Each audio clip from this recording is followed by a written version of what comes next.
حضور سیدنا سرکار غوث اعظم رضی اللہ تعالیٰ عنہ کے والد محترم حضرت ابو صالح موسیٰ جنگی دوست شریعت پر کتنا عمل کرنے والے تھے، اس کا اندازہ اس بات سے لگائیں کہ ایک بار روزے کی حالت میں صرف آپ نے افطاری کے لیے ایک سیب اٹھا کر کے کھا لیا تھا، تو آپ کے دل میں یہ خیال پیدا ہوا کہ میں نے بغیر اجازت کے سیب اٹھا کر کے کھا لیا، اور کسی کی اجازت کے بغیر اس مالک سے پوچھے بغیر اس کے سامان کو استعمال کرنا یہ جائز نہیں ہے۔ آج ہم نہ جانے کتنے لقمے کھا جاتے ہیں، لیکن ہمارے دلوں کے اندر یہ خیال نہیں پیدا ہوتا۔ آپ نے اس سیب کو معاف کرانے کے لیے بڑا لمبا سفر کیا، پتہ لگا کہ یہ ندی کے اندر جو تیرتا تیرتا سیب آیا ہے، یہ ایک باغ میں جا کر کے ندی مل جاتی ہے۔ باغ کے مالک کے پاس جب پہنچے، حضرت عبداللہ سومئی رحمت اللہ تعالی علیہ وہ باغ کے مالک تھے۔ چہرے پر نظر پڑی تو دیکھتے ہی پہچان گئے، یہ بچہ، یہ نوجوان اپنے زمانے کا قطب ہے۔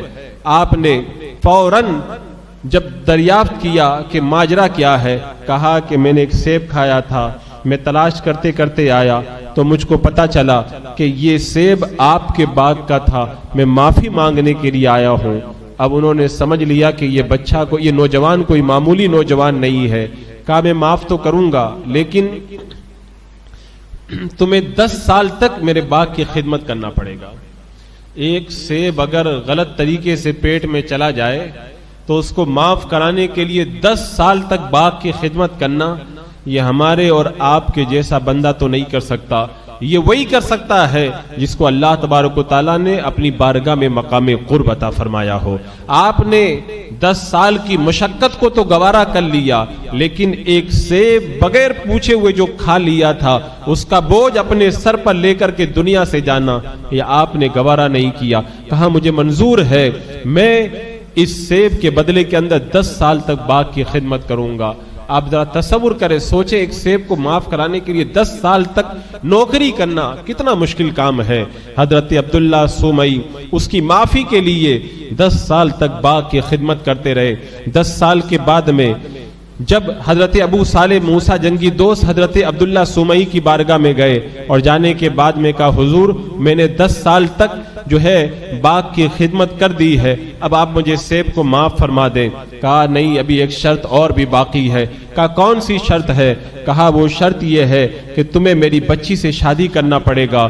میری بیٹی جو آنکھوں سے اندھی ہے، کانوں سے بہری ہے اور وہ لولی ہے، لنگڑی ہے، اس سے تمہیں شادی کرنا پڑے گا۔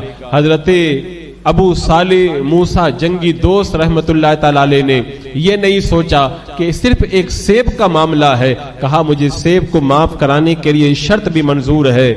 شادی ہو جاتی ہے، پہلی رات ہے۔ حضرت ابو صالح موسیٰ جنگی دوست رحمت اللہ تعالی علیہ جب پہلی رات کے اندر اپنی نئی نویلی دلہن کے پاس جاتے ہیں تو جانے کے بعد میں حیرت میں ڈوب جاتے ہیں۔ ایک حسین و جمیل جس کے چہرے سے نورانیت ٹپک رہی ہے، ایسی پاکیزہ خاتون شادی کے جوڑے کے اندر اجلہ عروسی کے اندر موجود ہے۔ آپ گھبرا کر کے واپس باہر آ جاتے ہیں۔ آپ کے جو سسر سے جب ملاقات ہوئی تو آپ نے پوچھا کہ کیا بات ہے، تم واپس کیوں چلے آئے؟ کہا کہ آپ نے کہا تھا کہ میری بیٹی اندھی ہے، لولی ہے، لنگڑی ہے، بہری ہے، لیکن جب میں اندر گیا تو ایک صحیح سلامت حسین و جمیل پاک دامن پاکیزہ خاتون کو میں نے اندر پایا، تو میں نے سمجھا کہ یہ میری بیوی نہیں کوئی اور ہے۔ حضرت ابو صالح موسیٰ جنگی دوست کی اس بات کو سن کر کے حضرت عبداللہ سومئی نے فرمایا بیٹا میں نے جو تم سے کہا تھا میری بچی کے بارے میں، یہی وہ میری بچی ہے جس سے میں نے تمہاری شادی کی ہے، اور جو میں نے کہا تھا کہ آنکھوں سے اندھی ہے، اس کا مطلب یہ ہے کہ یہ کبھی کسی غیر محرم کی طرف نگاہ اٹھا کر کے نہیں دیکھتی، غیر محرم کو دیکھنے سے اس کی آنکھیں اندھی ہے، اس نے غیر محرموں سے اپنی آنکھوں کو بند کر کے رکھا ہے۔ میں نے کہا تھا یہ جو ہے وہ سنتی نہیں ہے، یعنی کوئی شریعت کے خلاف بات اپنے کانوں کے اندر یہ جانے نہیں دیتی، اس اعتبار سے یہ جو ہے بہری ہے۔ میں نے جو یہ کہا تھا کہ یہ بولتی نہیں ہے، یہ گونگی ہے، اس کا مطلب یہ ہے کہ آج تک کبھی بھی اس نے شریعت کے خلاف کوئی بات اپنی زبان سے نہیں نکالی ہے، اپنے قدموں سے کسی شریعت کے خلاف جگہ پر چل کر کے یہ نہیں گئی ہے۔ اس اعتبار سے میں نے اسے لولی، لنگڑی، بہری، اندھی، گونگی کہا تھا۔ اب ایسا پاکیزہ جب شوہر ہو اور ایسی پاکیزہ بیوی ہو تو اس سے جو بچہ پیدا ہوتا ہے وہی شیخ عبد القادر جیلانی بنتا ہے۔ اللہ اکبر! اس سے آپ اندازہ لگائیں کیسا پاکیزہ گھرانہ تھا۔ حضرت عبداللہ سومئی بھی بڑے پائے کے ولی تھے۔ آپ کے حوالے سے روایتوں کے اندر یہ آتا ہے کہ کچھ آپ کے مریدین جنگل میں ڈاکوؤں میں گر گئے، عبداللہ سومئی کو آواز دی، فوراً آپ نمودار ہوئے، ڈاکوؤں کو آپ نے دفع کیا۔ بعد میں پتہ چلا کہ حضرت عبداللہ سومئی اپنی جگہ میں موجود رہتے ہوئے بھی جنگل میں ان کی مدد کے لیے پہنچ گئے تھے۔ اللہ نے اتنا بلند مقام آپ کو عطا فرمایا تھا۔